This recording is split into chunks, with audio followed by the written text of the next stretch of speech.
MPSC प्रश्न नक्की आहे का विद्यार्थी मित्रांनो? धारवाड खडकात प्रामुख्याने कोणते धातू आढळते? याचे उत्तर आहे विद्यार्थी मित्रांनो, मॅंगनीज. बँकिंग क्षेत्रातील सुधारणा 1992 मध्ये कोणत्या समितीने केल्या? याचे उत्तर आहे नरसिम्हन समितीने. राज्य मंत्रिमंडळाच्या अध्यक्षस्थानी कोण असतात? राज्य मंत्रिमंडळाच्या अध्यक्षस्थानी मुख्यमंत्री असतात. कोकणात एप्रिल मे मध्ये पडणाऱ्या पावसाला काय म्हणतात? आम्रसरी म्हणतात. जागतिक लोकसंख्या दिन कधी साजरा केला जातो? जागतिक लोकसंख्या दिन 11 जुलै रोजी साजरा केला जातो.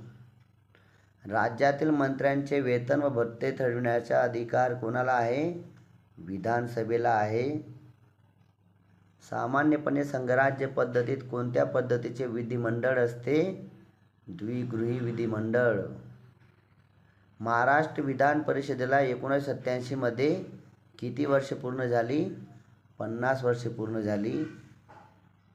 एकेरी नागरिकत्व इंग्लंड देशाकडून घेण्यात आले आहे. हे होते आजचे MPSCचे प्रश्न.